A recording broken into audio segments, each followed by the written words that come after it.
From the Schmoes No Network Studios in Los Angeles, California, it's time for Guilty Movie Pleasures. And now, here are your hosts, two of the guiltiest cats I know, Josh Macuga and Steve Simeone.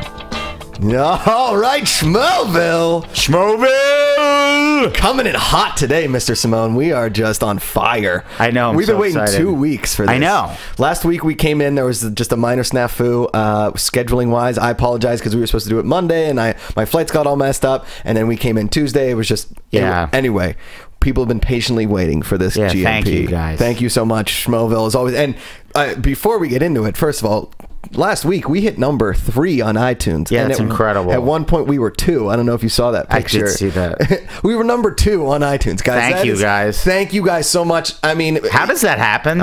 They're rating, they're liking, they're subscribing, they're Thank telling you their so much friends. for that. Please do more of that stuff is my point. Commenting, it is. If you're smart enough to figure out how it happens, let's get more of that going, guys. Listen, I don't know how the internet works. I just know that when I click on things, they go places, right? Yeah. So when you click the 5 stars and you comment and you rate and you tell us what you like, and thank you guys for liking the fan page that Cody Hall, the intern, is running. Awesome. Guilty Movie Pleasures on the Schmoes No Network is the fan page on Facebook, and Schmoville on Facebook. So yeah, and I want to thank all you guys. I did my first Q&A. Nice. And then we hung out online for like an hour and a half. It was awesome. So all you guys have participated in that. Thank you. Yeah, and so Steve being welcomed with open arms. And it's the greatest. It's awesome. So thank you guys so much. We've been getting so many great tweets and comments on Facebook and all that stuff. Like, we love your show. We love what you guys are doing, which makes us feel pretty special. I it's love the greatest. It. So before, I mean, without further ado, people have been waiting for. We got Rocky 3. Speaking of the greatest. Holy cow. Now, the reason we brought in Rocky 3 was because a couple weeks ago, the lead singer of Survivor passed away. God rest his soul. And this movie basically, I mean, it came out 6 years after Rocky 2. I don't know if you know that. I never realized it was that long. It was that long. And, because Rocky 1 and 2 were kind of basically one movie in 2 movies, really. They did Rocky, and then they came back, and they basically made Rocky 1 again, just with a different outcome for the most part. The outcome we all wanted to see. Correct. Right. And, I mean, the original Rocky won for Best Picture. Yeah, it's amazing. The fact that he couldn't get it made, he wanted to do, he couldn't get made, and then it wins an Oscar, that's a true Hollywood story. It really is. And everybody's been asking, why do we bring on Rocky 3 as a guilty movie pleasure, especially JT. He's like, it's not a guilty pleasure. That's the beautiful part about the show, is that people argue about whether or not it's a guilty pleasure. And I agree, dude. I don't care what we call this show. I just want to talk about movies that were awesome. Yes, exactly. Are awesome. Yeah. Movies that I want to see all the time. Right. And this is one of those movies. Thank God we got to do it. Yeah. Because I've grew up with this movie, and whenever it's on, I just keep it on. Absolutely. But it's been a while since I went back from beginning to end, and this movie it's the greatest. It's just awesome. It's just awesome scene after awesome scene after. There's no lull. No, because because now movies like this, I feel like if we made this movie, it would be 2 hours, 2 hours, 10 minutes, something like that, which you don't need. This movie's an hour and 38 minutes, right? And it really went from Rocky 1 and 2, which were like solid dramas. There wasn't much to it. To now this next step into the Rocky franchise, which kind of took it into like the MTV America. Right? I completely agree.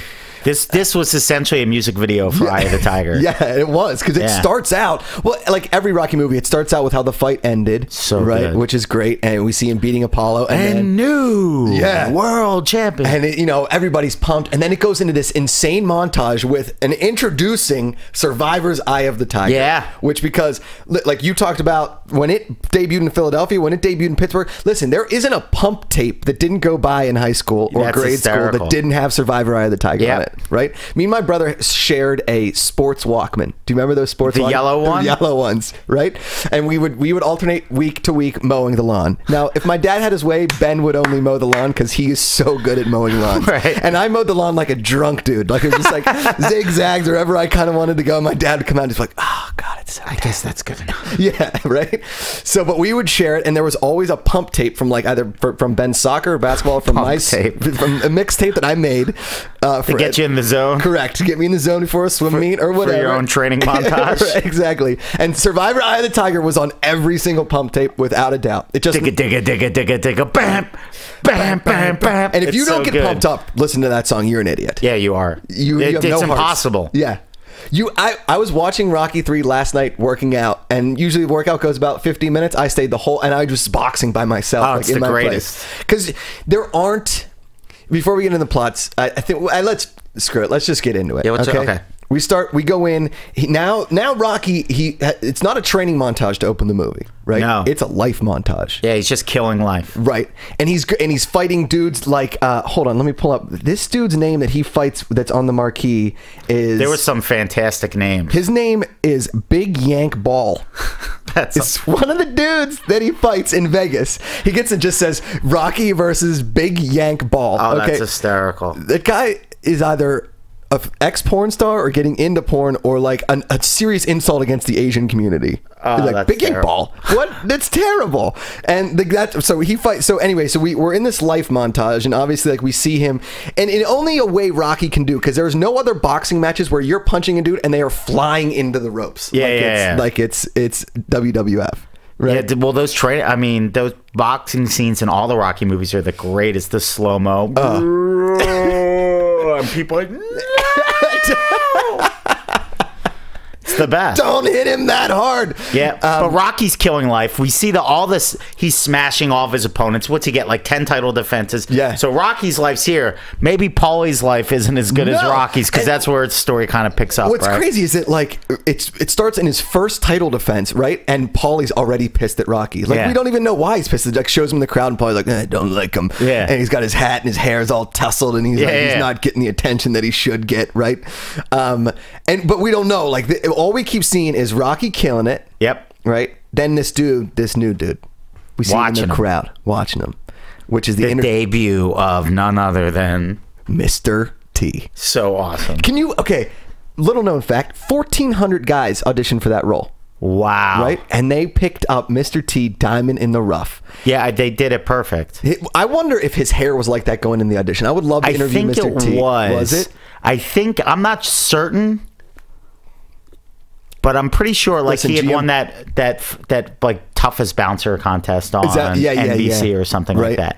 And I think that's where the casting people sort of ran into him. Because like if you ran into Mr. T and he was a bouncer and he had that haircut and those feather earrings all the way up his ear, you're not going to mess with Mr. T, because you don't know if he's a karate, he's a Native American like soul seeker. Yeah, you don't know. You don't know.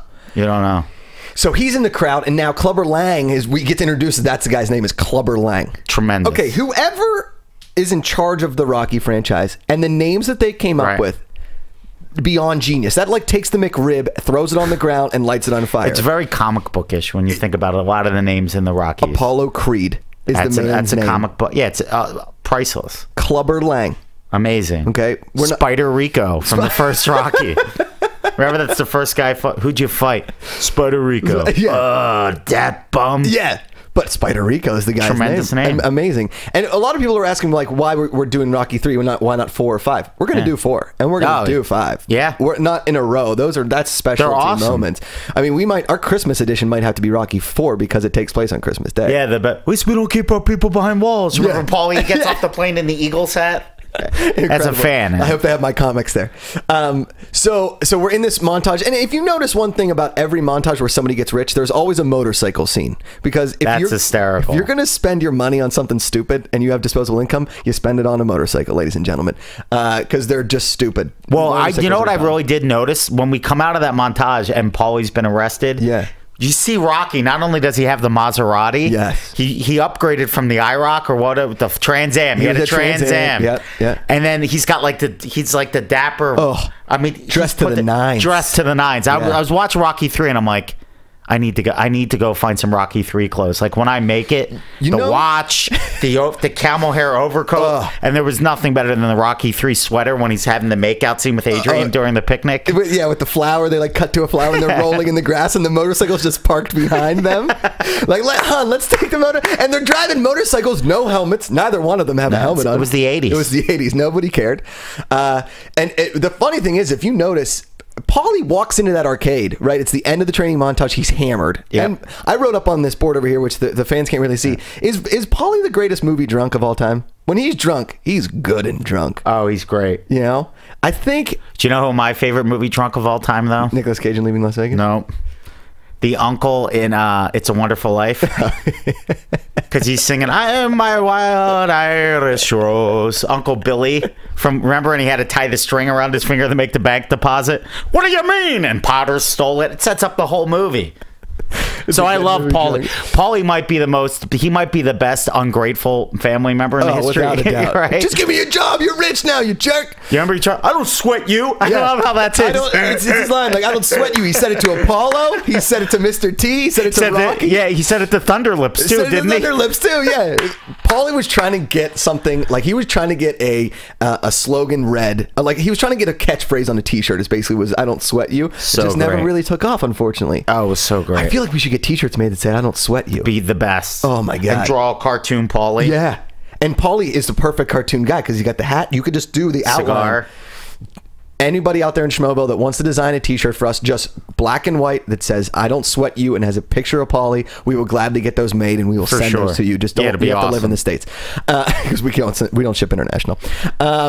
So he gets to that arcade and he's walking around all drunk and he's like got this smile on his face. He kind of looks like a pedophile to a certain extent. Well, you could tell he's supposed to be drunk because of the music they're playing. It's like, wow, and they're doing the camera angle, and then he comes across the Rocky pinball machine. Which, if you are anybody that had money in Philadelphia or anywhere in the world, if you had a Rocky pinball machine, forget about it. That's better. That's incredible. Yeah, that's better than a limo, a private jet, anything like that. If you had enough money in your basement to have a Rocky pinball machine, you were the coolest kid in the neighborhood. You would still be the coolest kid without a doubt. Yeah. I guarantee you, if you went to your 15-year high school reunion and you saw like Dave Francesco had the Rocky pinball machine. Did he really? No, Brett Saladonia in my high school. His parents, they were Italian, obviously, had a lot of money. They had the Rocky pinball machine in their basement. Get out of here. And they had the stand-up Ninja Turtles video game. Oh my, dude, that's the best house ever. Ever. Yes. And they had the original NBA Jam stand-up NBA Jam. Oh, you don't. What are they doing now with their life? I don't know. It's all got to be downhill. Yeah. There's no way. I don't. Like, that's as good as life gets. You hit peak when you're 10, dude. Yeah, it's all downhill after that. Absolutely. Yeah, you can't. It can't get better than that. So then Paulie winds up, and Paulie's left-handed. I don't know if you noticed that in the thing. When he throws the whiskey bottle through, he's lefty, like Rocky is. I didn't notice that. And he's got a rifle of an arm. I mean, he really shatters that thing. So then Rocky picks him up, and you know if you're rich because you've got that thing that, like the chain that connects, goes over your tie thing. I noticed that gold thing. I want one of those things. I want the Rocky 3 style. Ah, man, that is the when. Dude, one of my all-time favorite comedians ever is this kid Sebastian. I think he's the funniest person. Sebastian Maniscalco? Yeah, he's the best. He's like the funniest person ever. He's awesome. But he was up at the Comedy Store the other night, and I go, Sebastian dresses like Rocky. Yeah. Like it's like Versace, it's like high-end designer stuff, very dapper. Yeah, yeah. If I had my life together, that's what I would like to dress like. Me and you both. Right. If we can get like some stylists to come in here and like put us in suits all the time. Oh, it'd be great. Good Rocky Lord. 3 style. I know. The best. So then those sunglasses he had. Oh, incredible.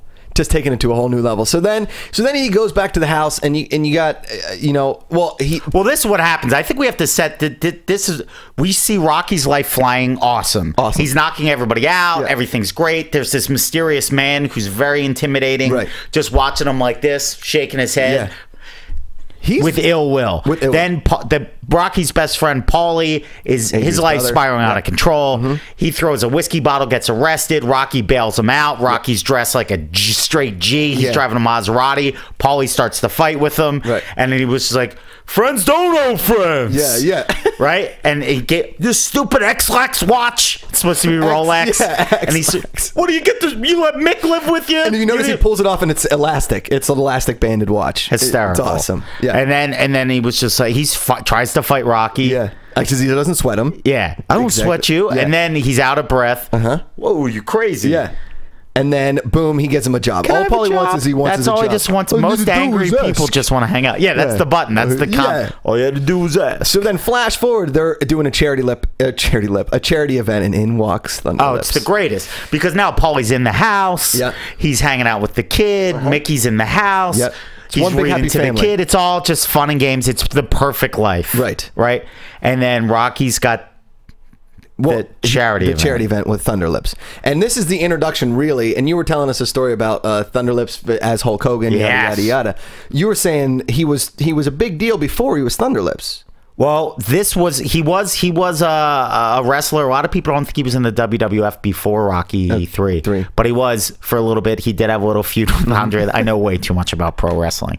But he left to do this movie. Right. And that's what really kicked it off, because a lot of people don't realize that Hulk Hogan actually used to play Eye of the Tiger when he entered the ring before he had his own WWE, before the licensing issue came out, and the WWF, now WWE, had to give him his own theme music. Got it.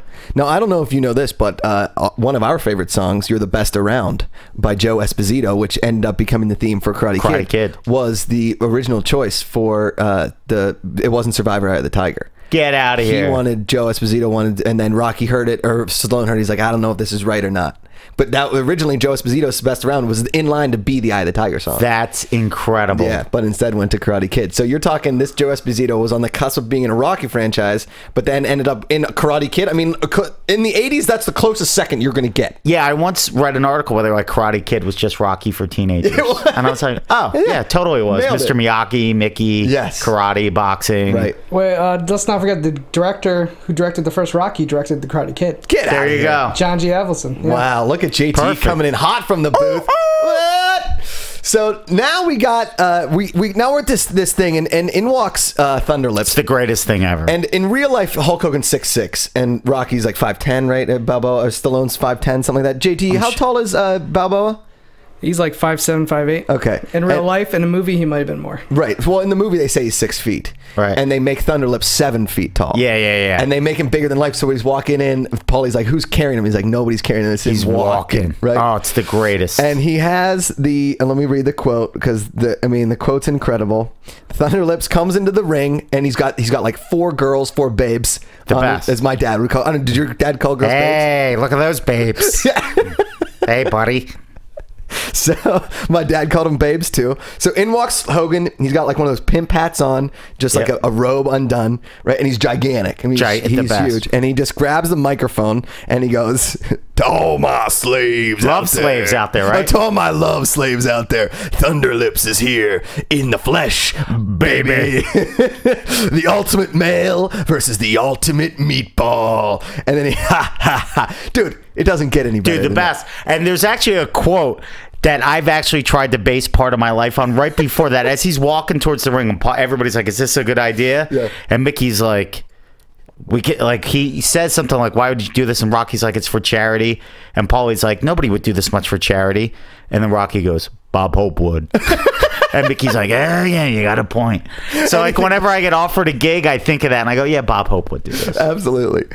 So then the fight between Thunder Lips gets out of control quick. We think it's just gonna be this thing, and all of a sudden Thunder Lips just starts attacking Rocky. Yeah. Adrian's freaking out. Then Mickey has the first sign that things might not be right with his heart. Right? Yes. And the other trainer guy, one of those no-name trainers that seems to appear in every movie, he never talks at all in anything. He was like the other guy in the corner that we never meet. Oh, he's just an actor.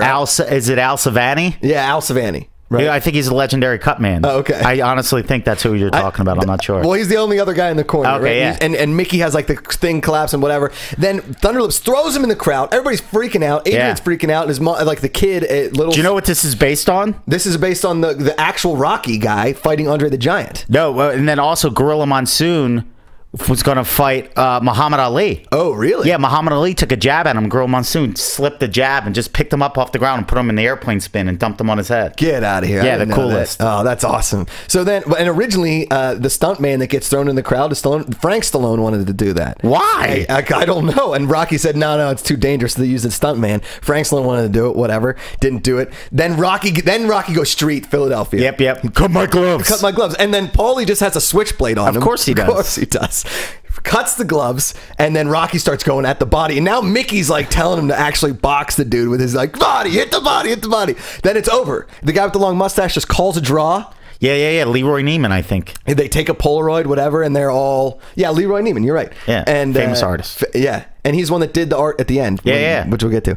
And that was that fight with Thunder Lips, and like they take the Polaroid, and like at the end he's like, anything, whatever, like how to make a show or something. I don't know what he says. It's all part of the game. It's all, it's something like that. It's so good. Right, and then they go to... It cuts to him and the kid in like some weird Model T that they're like driving outside the house. Do you know and what he's I'm like telling him like Goldilocks or something like that. They tell him some weird rendition of Goldilocks, and he's like, "Dad, are you gonna keep fighting?" He's like, "No, go fight no more." Yeah, his life's perfect. His life's great. He's driving a Model T golf cart around his palatial estate in outside suburban Philadelphia. Yeah. And then they go to the statue unveiling, which It's outside the Spectrum, right? Is it? No, they moved it to the bottom of the steps, I believe, of the art museum. Oh, they did. Yeah. So it's there now. Okay. So I mean, it's still in Philadelphia. And originally, like, people didn't think it was art. They thought it was catchy, and they didn't want it outside the art museum, so they moved it to the Spectrum. I think they might have moved it. Dude, that used to be the place. By the way, there's a little sidebar. Yeah. Before the internet, before everybody had cell phones. Yeah. When you were going to a concert at the Spectrum, everybody would go, "All right, dude, we'll meet in front of the Rocky statue." Perfect. But then there'd be a million people trying to meet their friends in front of the Rocky statue, so it was just chaos anyway. We had this. There was an amusement park in Pittsburgh called Kennywood, and if you had to meet your parents at like Kennywood Day, you had to meet them at the merry-go-round, and then like everybody was like, "Oh, why can't we pick a different?" So then that's the scene. JT, do you want to play the memorable scene here at the statue? This is the greatest. This is incredible because the same guy, Mr. T, is there. Yeah. Oh, it's so good. Clubber Lang is in the crowd. Get out my face. Don't mean nothing you got no more. No, this is the match. We need the outside the statue unveiling. You better get that bad look it's all good. Before I knock it. That's when Mr. T's talking smack to Apollo Creed. Dude, he's just... This is what I don't understand, man. Mr. T... All right. Give us the thumbs up when the scene's ready. We're ready. Okay, go for it. All right, because I want to get into this after this. I know. Here we go. I should step down, maybe, and retire. No, so much of people... It's the greatest overacting from all the extras. What? No! Don't get a sucker no statue. Give him guts. I told you I wasn't going away. You got your shot. Now give me mine. Why don't you get the hell out of there? Mickey knows. Come on, man. I ain't going nowhere. And why don't you tell all these nice folks why you've been ducking me? Politics, man. This country wants to keep me down. We didn't in the opening montage. Mickey watching binoculars I'm on not a puppet like that fool up there. You know, you've got a big mouth, you know? Why don't you come out and close it, bad boy? Come on. This guy's crazy. Don't listen to him. The little man don't want to come to me. Then I'll come to you people and lay out the truth. I am rake number one. That means I'm the best. But this bum been taking the easy matches, fighting other bums. I'm telling you and everybody here, I'll fight him anywhere, anytime, for nothing. But you people ain't never gonna see that happen because he's gonna retire. You see, he don't fight no real man. He fight them setups. What? You're a disgrace to this sport. Shut up, old man. You that chump don't know where to come from. Bad boy, your family doing real nice, ain't it? You call yourself a fighter? Prove it now. Give me that same chance. The way he's been ducking is the disgrace. Oh, he's if he ain't no coward, why don't he fight me then? I can't listen anymore of this. Hey, anytime. I don't care what you rank. You don't get no shot, and I mean that. I'm glad you people are saying this here. What are you doing? I want to fight this guy. Well, you got him. Worked hard. You fight him without me. Mickey's not going to do it because he's got the heart. Yes, I'm finished. But Rocky didn't see the heart thing at I don't Thunderlips. want no more. You understand? And he doesn't want to see Rocky get hurt either. It's over with. But judging by my fighting record. Hey, woman. Hey, woman. Now. Listen here. Since your old man ain't got no heart, maybe you'd like to see a real man. I bet you stay up late every night dreaming you had a real man, don't you? I'll tell you what. Bring your pretty little self over to my apartment tonight, and I'll show you a real man. 3, 2, not even 3 Stallone don't listen. Well, I think we should take. You don't insult his anything in his personal life. You don't insult anything. As soon as you insult Adrian, forget about it. Life is over. It's like a dog off the chain. Now Mickey disappears, and then Mickey and Rocky have a nice this is one of the best. House. Dude, if you really think about the pacing of this movie, it's nailed it. Boom, Scene boom, to scene. boom, no boom, useless boom, scenes boom, except for like that weird singing scene, like at the beginning of the movie with he and Adrian in bed, which made no real sense. Oh yeah. But that's beyond the point. So now he goes and he and Mickey have a sit down, and Mickey, he can't win. The worst thing that could happen to a fighter is to get civilized. Exactly. And he nailed it, because you look at those training montages of Clubber Lang. He's doing pull-ups off like dead bodies of people. He was training like Rocky was training in one. I think that's what they were really trying to show too. And then we go to that scene. That's not a guilty pleasure scene. That's just two actors. Really it's awesome. And Burgess Meredith, one of the best of all time. Thing, and he was like, "This kid, he'll kill you. Yeah, we will join the circus." Right? Yeah. That's his thing, right?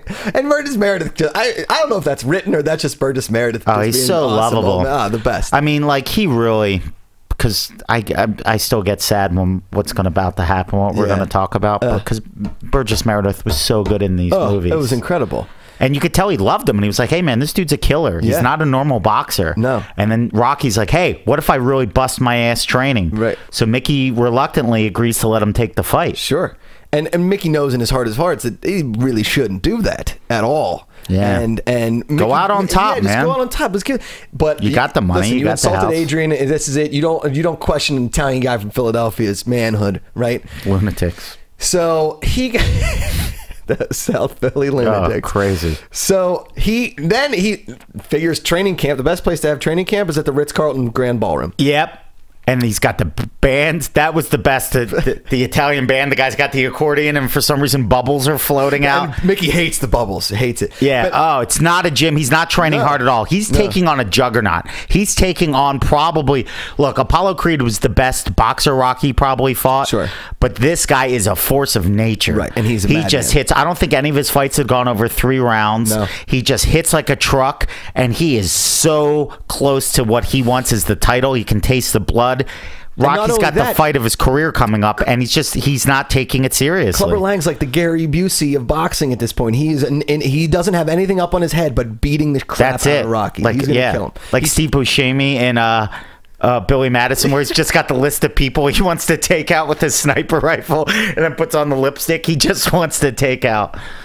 Oh, and speaking of lipstick, a lot of people have talked about my dad impression, and I do have to say this. I remember my dad when he first saw Stallone's face in the opening image of this Rocky, or he was Rocky 3. My dad was so disappointed because what it slid into his face.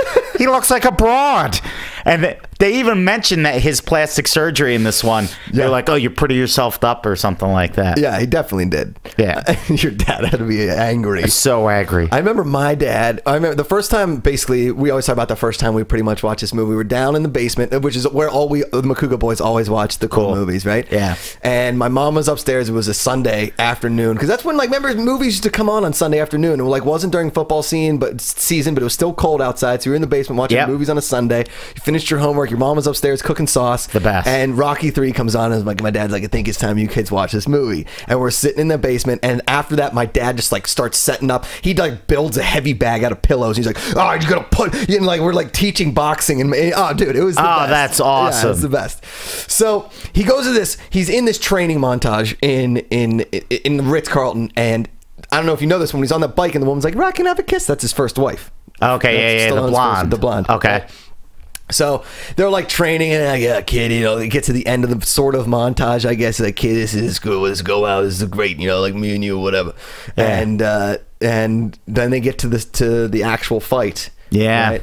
And this is, man, this is sad. This is just awful because the first time I saw it, you don't see Mickey dying. You don't ever see that coming. You don't see him getting his butt just destroyed. You see him, he's definitely going to lose, but he gets absolutely worked. Yeah, it's like, how can we generate more conflict, heighten the stakes? How about the guy you love the most in this whole franchise gets killed because Clubber Lang's such a jerk. Remember, he's pushing him out of the way, old man. Yeah, and he's got a weak heart as is, and he falls. But a lot of that's ridiculous. I'm like, why didn't they rush him straight to the hospital? I know, he's still backstage. Like, how we do, kid? Yeah. I mean, in the modern days, ambulance comes, rushes him straight to the hospital. And you would think if anywhere there's a doctor, there would be a doctor at a boxing match. There's like a million at a boxing match.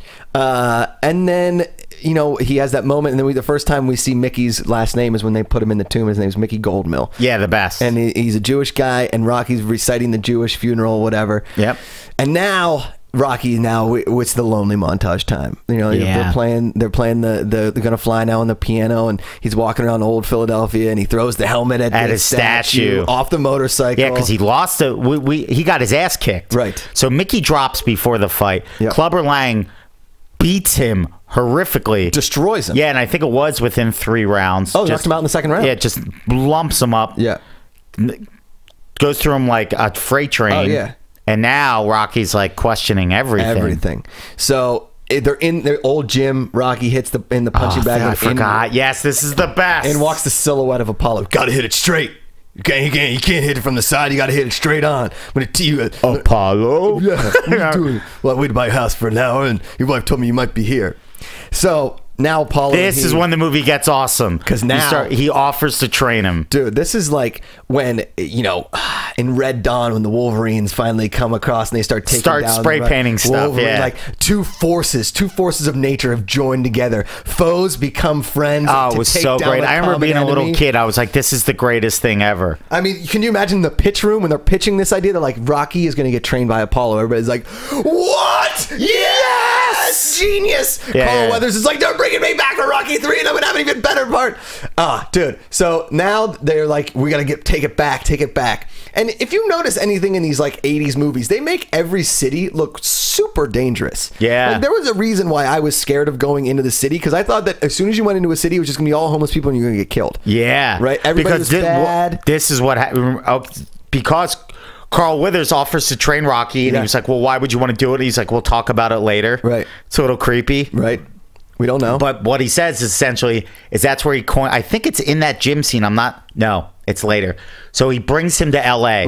Where he started. Yeah, where he started. He's going to train him how to be a boxer like Apollo Creed. Right. And they get to Skid Row. Oh, there's not. How about the dude like talking? Paulie's like, no class, no class. Yeah, Paulie's complaining the whole time. And Paulie, this is the first where we see Paulie's definitely a racist, because he says these people, I don't like these people because they're all black people. And he goes, maybe they don't like you. And he goes, what did I ever do to them? Like completely. And then they get to the gym, which is basically a condemned attic. It's the scariest looking place I've ever seen. There's definitely it's like the West Coast version of Rocky's original gym. Right. It's where Apollo Creed trained, and then and it all stops when Apollo Creed walks in with Rocky Balboa. And they're like, what's he doing here? And then all of a sudden, everybody warms up to him. Yeah, well, because Apollo's there. But remember, he goes, take a look, Rock. Yeah. You see that look in their eye? Yeah. That's the eye of the tiger. Yeah. That's the look you had in your eye when we... Yeah, so good. So... now we're like now Apollo is taking him back and trying to like retrain him as a fighter, absolutely, as a boxer. And that's when Paulie lets you can't train him like a colored fighter, another racist thing. Can't listen to this jungle funk, another racist thing, music, whatever. But Rocky just doesn't see it. He's trying to do it. He's flat-footed. He's not ready. Apollo takes him out of his environment, puts him in the crappy motel room, Skid Row. He's staying on Skid Row. He's trying to train Apollo's gym. He's trying to get him to swim. You're going to use muscles you never knew you had. Yeah. But now, for whatever reason, Stallone's not into it. He's not. Rocky can't get... He's not training well. He's despondent. He's like, do you remember the sparring scene where Apollo Creed's sparring with him and he's just lighting him up in the corner? It's a hook! It's a hook! Come on, Rock! Like, he's pissed. There is no tomorrow! Yeah, right? There is no tomorrow, Rock! Right? And you're going, what's happening? So now he's taking him on the beach to run. Right. He takes him on the Santa Monica beach here in Southern California. And he's like, we're trying to run. And then he just smokes him. Rocky gives up. And then Rocky's having flashbacks of getting his head kicked in. JT, so Apollo Creed... Go ahead, JT. What do you got? Can I just say one of my favorite lines from Paulie is when Apollo's training him to swim. Yeah. And he's like just doing horrible, and Paulie's like, they don't call him Rock for a reason. No, exactly. Can he swim with a name like Rock? Yeah. Oh, so good. But dude, this is all leading to one of the best scenes in the whole movie. Without a doubt. Because Mickey's no longer there, okay? Paulie's no help. Apollo Creed's doing everything he can. Right. He's trying to get Rocky motivated. Apollo Creed wants to kick Clubber Lang's ass so bad that he wants to use Rocky's fists. Right. So he's trying to take everything he's learned. Well said, by the way. So he's trying to take everything he's learned so Clubber Lang gets a taste of humility, right? But Rocky's not into it. He can't keep his hands up. He's getting lit up in the ring. He can't swim. Now he's taking him to the beach so they can go for a run, and he just gets lapped. It's a win. And he's like, it's over. It's done. He's just like, it's over. It's over. And then Adrian's like, what do you mean? He goes, it's over. So now Adrian has to step up, and you see how strong she is. Right. I think maybe... can I be Adrian, or you want to be Adrian? Look, do you want to reenact do we have the... No, I think we should just improv it. We should just improv it. Not like improv it, but like just try and get... Well, remember what happens? Yeah, I mean, she walks over and like the slow piano of Gonna Fly Now starts. It's so good. What's wrong? You tell me. I don't remember I just remember when he was like, I'm afraid! What do you need? We got a house! We got cars! We got money! But there's a kid for the first time in my life. I'm afraid. I'm afraid. And that's when she's like, Apollo believes you can do it. I believe you can do it. Paulie believes you can do it. But you need to believe you can do it. Oh, it's and then so it's just good. Like, Adrian to the rescue again. It was like in Rocky 2 when she's in the hospital. Win. What are we waiting for? What do you got, this JT? is when you know it's going to happen. And this whole time also, because we got a clip, Clubber is not even phased the fact that Rocky's coming after him. No, because the rematch has been announced. Let's play that clip. This is how awesome Mr. T was, by the way. And I think kids need to know, after this movie, Mr. T became like this mega star. Pop culture mega star. And the one thing I don't understand, and I lived through it, I was a child that lived through it, he is so ferocious. When you hear this clip, I mean, he's just mocking. He called out Mickey. Mickey's at his fight. He doesn't care. And then he calls out Rocky or 30. Yeah, he just wants to beat people up. A woman, a man, doesn't matter. I train alone. Yeah. I live alone. I'm going to win the title alone. And he goes out. He wins the title with trainers, by the way. But he didn't do it alone. Right. But he did. But my point is, he's so scary in this. Yeah. He's just supposed to be the toughest guy ever, and then he winds up being a cartoon character. Nobody else can pull off a haircut toys. like that. Nobody. Nothing. I one time had a Clubber Lang, or not Clubber, Mr. T pocket like little recorder, and you would press buttons and be like, I pity the fool. It's so great. It was awesome. I had a GPS TomTom with, instead of the lady voice, it was Mr. T's voice. Oh, that's so awesome. if you missed his turn, he'd be like, you missed a turn, fool. Oh, so great. All right, play his the clip we got there. No, I don't hate Balboa, but I pity the fool, and I will destroy any man who tries to take what I got. What's your prediction for the fight then? Prediction? Yes, prediction. Pain. So good. That's before the second fight, by the way. Yeah. It's all right. We jumped ahead just a tad. No, everybody knows. That was before the second fight, like the big fight. that's what we're getting ready for, because they're running on the beach. Adrian comes to the rescue. Right. Now, this gets to the point where this is a guilty pleasure movie, because this training montage is awesome. He pulls Paulie in when he's swimming. He becomes from like only being able to do doggy paddle to like being an awesome swimmer. Yeah, the butterfly. He finally beats Apollo in the race, and they have like that bro embrace on the beach. In like they run into the water and they love each other, splashing around like lovers. I know, it's a little intense. It's a little. There's a lot of camera close-ups of like their legs throbbing as they run. There's a lot of junk shots. Dude, definitely. In there. I don't know much about marketing, but Nike's logo is all everywhere, over this movie. They must have got paid a ton of cash. And they look like University of Miami guys, because they had like the crop tops and they were just like running down the beach. Halter tops on halter tops. It was the 80s. Yeah. So now we get to the fight. This is the moment we've all been waiting for. Yep. There are some great moments backstage where Apollo's like, remember where you came from. Remember what you've been through. You remember what he gives him? He gives him the shorts. Yeah. He gives him his colors, right? He gives him the USA, the Stars and Stripes colors that he wants him to wear in the fight. They come walking out. Now, I don't know. I wasn't a boxing, nor was I really old enough to know, but are Stu Mahan and the other guy, were they real boxing announcers, or were they just like guys? I think they were real. Okay. I think they were real sports announcers. Now, my favorite line in all of the Rocky movies. Because I think Stu Mahan was also in Fast Times at Ridgemont High, wasn't he? Yeah, he was. Yeah, he was. Yeah. So he must have been a real guy. So my favorite line is when he walks out and he takes off his robe, like, he looks thin, look at this. He's like, he looks like a middleweight. I love that line so much. All I've ever wanted to do is walk into a boxing ring and some guys say that, like, he looks like a middleweight. Well, that starts setting up the strategy. Yeah. That he's gonna be in better shape, because Clubber Lang hasn't gone the distance. Right. He's a juggernaut because nobody's been able to survive his punches. Exactly. Right. So then out comes when they get to the thing and they're eye to eye, and Clubber Lang goes, I'm gonna bust you up. And then what does Rocky say? Go for it. Oh, shit. Fireworks, guns blasting. Oh my God. Because Rocky was scared. Do you remember? Because that in the first fight, Clubber Lang's like, look in his eyes. He's afraid. He knows it. Yeah, but now Clubber's like, oh shit, this is a different guy. Yeah, this dude is not afraid. You want to know why? Because what's he looking at him with now? The eye of the tiger. That's what he's looking at. He's looking into the eyes of the tiger, and Clubber Lang doesn't know what he's up against. And he's never seen it before. Never. And he doesn't even know how to respond to the eye of the tiger. You look into the eye of a tiger, you don't. I'm up in bed, but I ain't breathing heavy. Remember that? So now they're trading blows, and then do you remember now?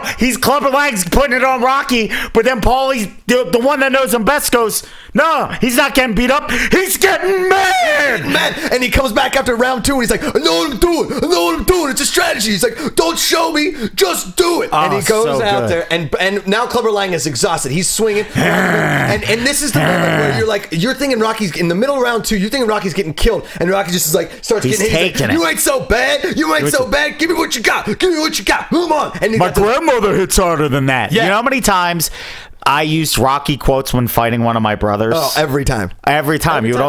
Your grandmother's also my grandmother. Damn brother's always smarter than me. Yeah, always smarter. Now we're in the end of the round 3, and in comes Rocky, just throwing haymakers. Everything's good, and then at the end of these fights, it's like that, like, dun, dun, yep, the music lets you know what's happening. The music lets you know what's happening, and then it looks like it's going to end the same way Rocky 2 ended, where they're both going to fall down. Yep. But he stands up and he stays, and Clubber Lang is knocked out, and everything goes nuts, and it's like. And he comes up and Adrian says, "How do you feel?" And he's like, "Never better." So great. It's so great. Now you think that this is going to how the movie ends, because all the other Rockies have ended the same way, so with good. championship and just frozen whatever. In walks Rocky and Apollo with like their training because it things, fades away from this, and you owes go, me "What's a favor." The running theme with Apollo is that Rocky's going to owe him a favor. Rocky's going to, "What's this favor? Yep. What this favor is?" So it cuts in, and he's like, "I don't know about this." Oh, and they get in the ring, and now they're going to fight. No cameras, no nothing, because that's a man of his intelligence. It's hard for him to take. Even by 1 second, right? Even by 1 second. That's a man, hard man of my intelligence. And then boom, ding, it ends, and the movie, it's painted. Roll the Eye of the Tiger. Roll the Eye of the Tiger. Yeah, Leroy Neiman painting. And tears just stream down your face. Yeah, it's Rocky, the greatest. It was so good. Because now, really and truly, what I was thinking is, Do you remember the life advice though? It was so great because they're walking in. Now it's so great. They're best buddies. He's like age before beauty, whatever. It's a shame we got to get old, Stallion. Yes. Remember he goes like this? Just keep punching, Apollo. And he puts the mouthpiece in, and that's how Rocky lived his life, man. He just kept on punching. And it's a great advice for all of us. Really and truly, I bet when Rocky 3 ended, everybody walked out of the theater thought, what a great trilogy. What a great way to end a trilogy. We didn't think there was going to be another Rocky. I didn't think I'd be a grown man living in California as an adult still watching Rocky movies in the theater. Exactly. It's been something that was, my whole life. Yeah.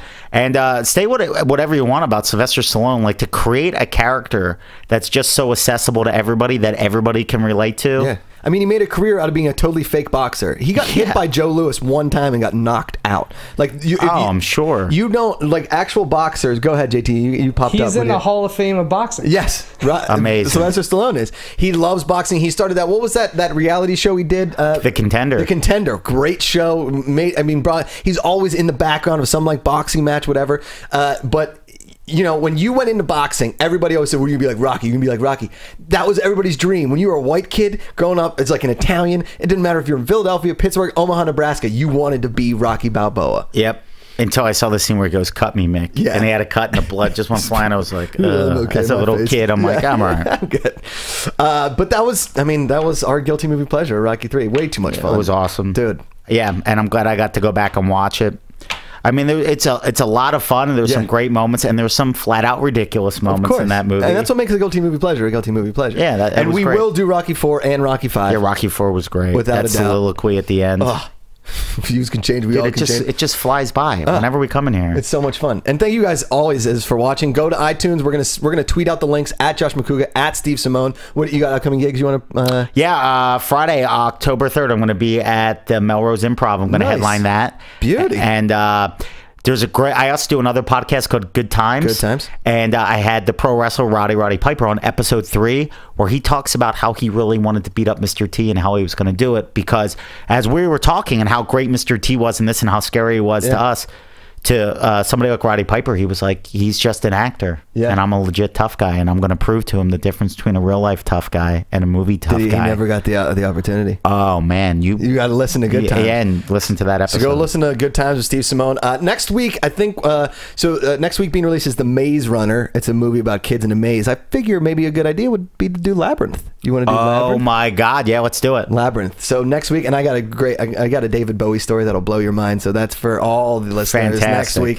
Thank you guys. Hashtag it GMP, or just tweet at us at Josh Macuga, at Steve Simeone. Go to our Facebook page, Guilty Movie Pleasures, on the Schmoes Know Network or the Schmoville fan page and Facebook. We'll be posting pictures, and the links for this show. And again, go to iTunes, rate, get us up to #1 on iTunes. We love you guys. Thank you so much for watching Guilty Movie Pleasures. We'll see you next time. You guys are the best. Take care.